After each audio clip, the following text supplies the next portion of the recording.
All right, hello, and welcome to my video about how to design a protected intersection. I am Matt Pinder.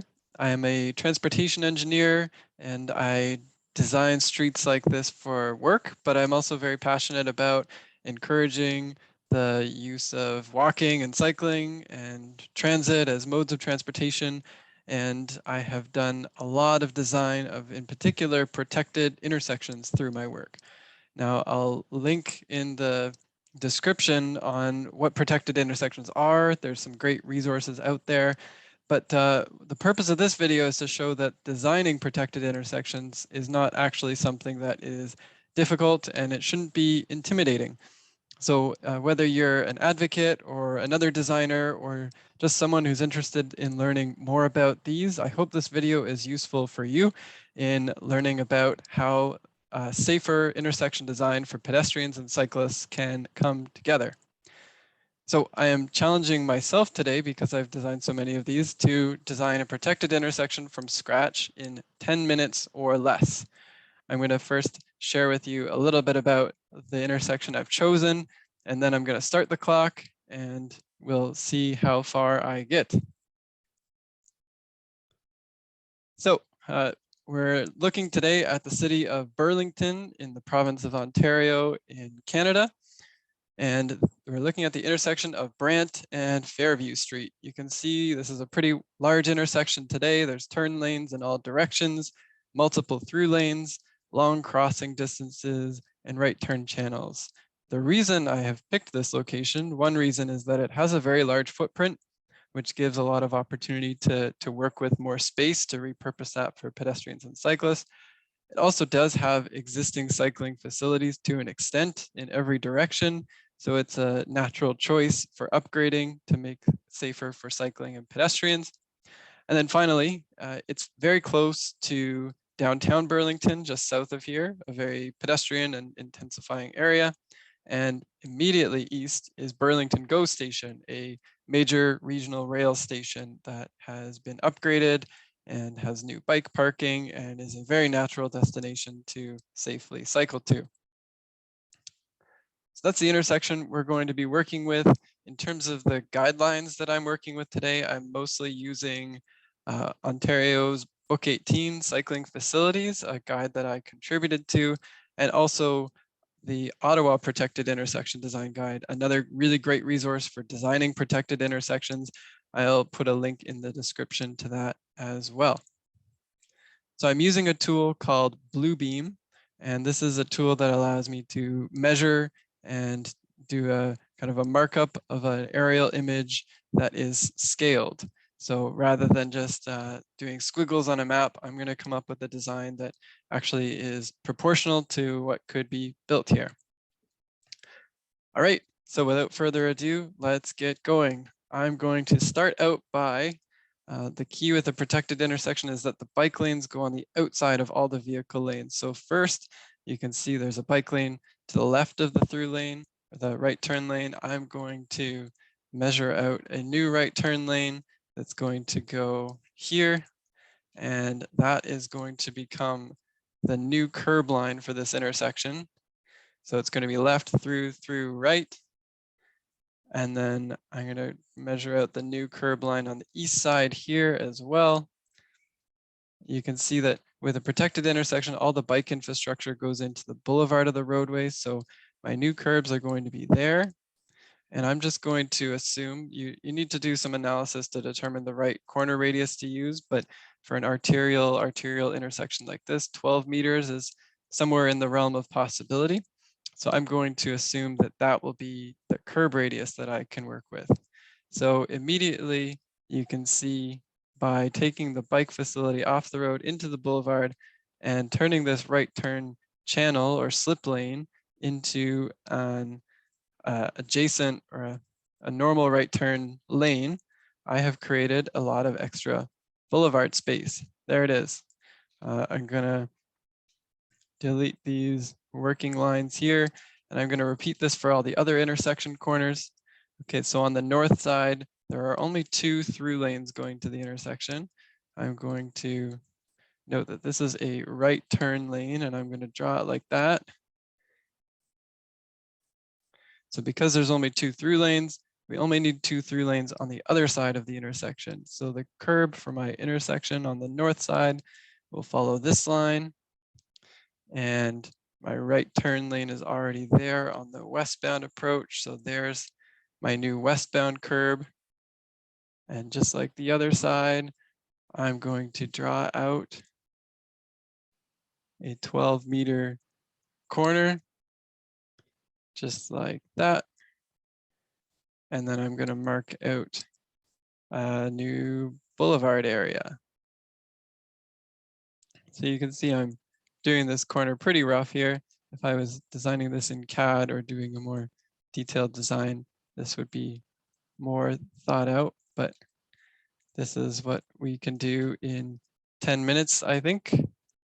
So again, there's a new boulevard area created on that corner. On the southbound approach, we have a floating bike lane that's going to get moved into the boulevard as part of the protected intersection. So again, I'm going to measure out where my right turn lane should go to. I'm just assuming a 3.5 meter lane. Some municipalities use a lot less than that, but let's just do that for the sake of simplicity today. And then receiving on this side of the intersection, again, I see 3 lanes, but only 2 actually going through the intersection. So I can shrink up the west side of the intersection. I'm going to bring my 12-meter corner radius in here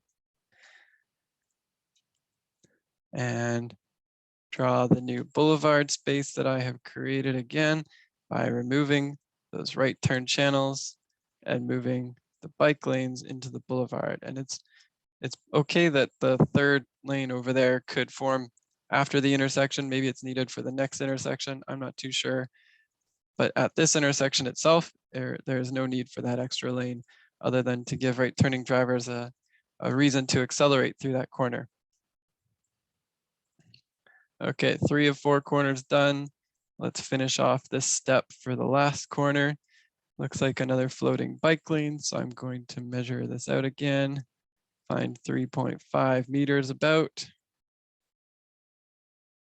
And draw the new edge of that lane that will become that curb. And then that southbound bike lane moves into the boulevard. I can overlay my corner radius here.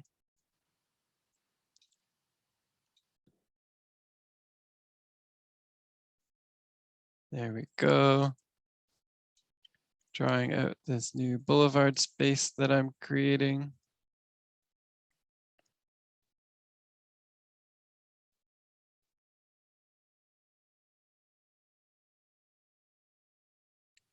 There we go. Okay. All 4 corners have been significantly reduced in terms of the space given to vehicles. And we have a lot more boulevard that we can now work with in terms of allocating space to people cycling. So I'm going to make that pavement marking there on all of my right turn lanes to make it very clear where the right turn lanes are. Right turn lane.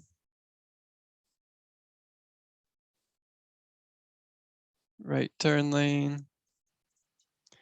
And oops. Right turn lane. Okay, what's next? We are going to draw our setback crossings. This is one of the distinctive features of protected intersections. So I'm going to measure, and this is, again, one of the biggest benefits of protected intersections is when you make cyclists and pedestrians more visible by setting them back from the corner radius itself. So I'm going to allow a cyclist to actually cross back here, and then the pedestrians will cross behind them. So I'm going to make this wider, and I'm going to make it green to represent the green of a cross ride.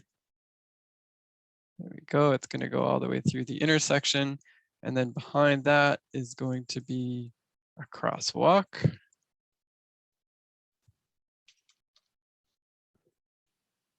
And it's going to look something like that. There we go.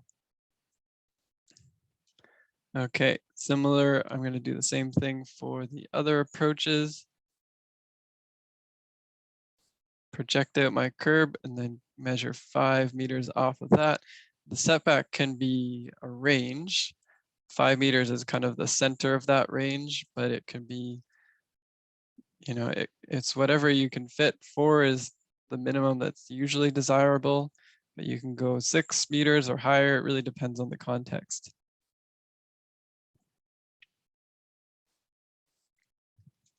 There's crosswalk 2.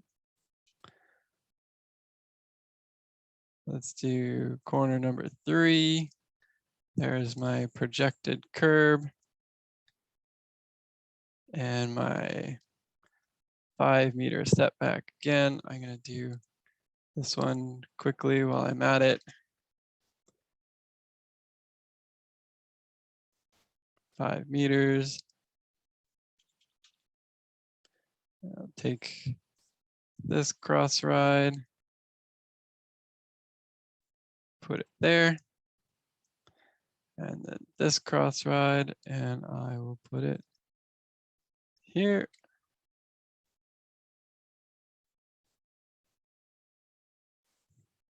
And then I need crosswalks as well.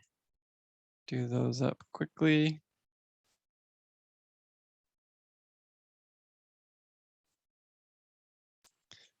I really enjoy using this tool, Bluebeam. It, as you can see, has a lot of really cool features, and you know, it's a simple tool, but you can get a lot done in a short amount of time in terms of drawing markups and communicating design ideas, which is something I do quite frequently in my job. Okay, that step is now done. You can see I have nice 5 meter setback crossings on all of my corners. So a cyclist who's crossing here will be much easier to see for a right turning driver. Next is the pedestrian refuges. So this is another key part of the intersection design. Cyclists travel in the boulevard and pedestrians cross the cycle track before crossing the road. That helps keep the roadway crossing distance less for pedestrians, and it helps separate out the number of conflicts that pedestrians experience in one crossing. And it makes it easier for cyclists to navigate through the intersection too, as you'll see when this starts to come together. I'm drawing 3 meter deep pedestrian refuges. These can be wider or a little bit narrower depending on how much space you have. But it is important to keep them above a minimum so that someone using a wheelchair does not have trouble navigating through this area. Okay, now I'm going to actually draw the path of the cycle tracks within the boulevard. So I have enough info now that I can show what's going to happen. So this northbound approach, the bike lane is no longer floating. We have moved it to be against the curb on the approach. And at some point before the intersection, it's going to enter the boulevard, as you can see here. Oops, I have one more pedestrian refuge to measure. I've got to go 3 meters right here. You'll see why that's important in a second. Okay, and now draw my first cycle track. I'm going to use a green line just for simplicity here. Let's assume the bike lane is on the road, and then at some point on the approach to the intersection, it enters the boulevard, and it's going to flare out before that pedestrian crossing, and then it's going to kind of wrap around the corner here, go behind that pedestrian crossing, and then taper back towards the roadway, where it'll then continue as an on-street bike lane. I'm going to get rid of that arrow. So if you're a cyclist and you're turning right at this intersection, you actually can stay out of interaction with vehicle traffic the entire time, which is pretty awesome. And then to complete this corner, cyclists coming through the cross ride here will have another cycle track that runs through the corner and then allows them to connect like that. So there you see the next benefit of a protected intersection corner. If you're going east and you want to head north, you don't have to merge into traffic and turn left like a vehicle. You cross once and then you wait here, cross twice, and then you get to continue north with a lot less conflict. So here's our on-street bike lane, again on the westbound approach that's going to enter the boulevard, wrap around the corner, and it's going to exit onto the roadway there. Hopefully there's room to create a nice separated bike lane departing the intersection.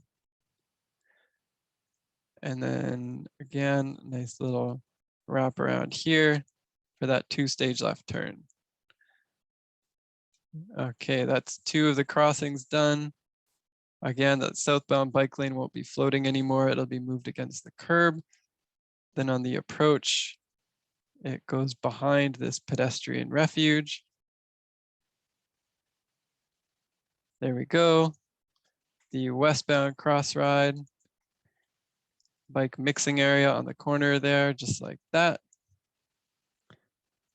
And eastbound, bike lane moves to be against the curb, moves into the boulevard on the approach, sets back like this to give pedestrians lots of room at the 2-stage crossing, and then we'll go back into traffic there. And then finally, the southbound merges in this corner, and then cyclists can continue to that cross ride. Okay, we're getting very close to having something workable here. You can see that I've got the path of cyclists basically worked out. This green line is equivalent to a 2-meter wide cycle track, so that's a pretty generous amount of space provided to a cyclist. Now I'm just going to indicate where pedestrians from the boulevard will cross the cycle track to get to that pedestrian refuge area.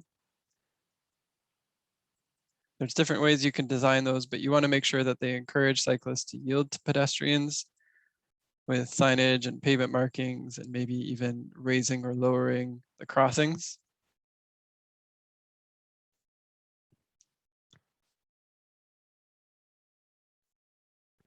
And there's my last 2-stage pedestrian crossing. And just to really wrap things up, you see I've got the right turn arrows, so it's very clear how I've reconfigured my vehicle lanes. I'm going to add the vehicle stop bars.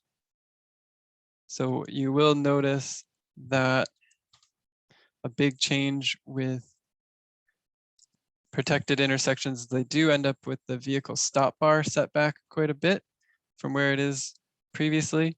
You can see it's back there. And this also helps stopped motorists to have much better sight lines to what's going on at the intersection. When you're stopping right before the corner, it's going to be harder to see if a cyclist or a pedestrian is coming from behind you that you need to yield to. Okay, drawing those last crosswalks, or sorry, stop bars, stop bar, and stop bar. Okay, and I'm gonna wrap it up there. That is a protected intersection in a nutshell. You can see we've taken on-street floating bike lanes that split between the through and the right turn lanes, and we've moved them into the boulevard on all of the approaches. We've taken away those right turn channels, and you can see the massive amount of boulevard space that's created here. That's going to give more space for wider sidewalks, more room for amenities and benches, and for people to wait to cross the intersection, and dramatically improving the safety of the intersection without having to take extra property. Anybody cycling through here to the GO station or to downtown Burlington is going to be a lot more comfortable going through this design than what was there before. So just a few notes on what would be next in the design process. There's some accessibility stuff that needs to be added, tactile warning surface indicators for people using canes, other types of design features that could help someone navigating to find their way to the crossing. You want to make sure that when this intersection gets signalized, that safety improvements are considered as well, like preventing right turn on red from being allowed.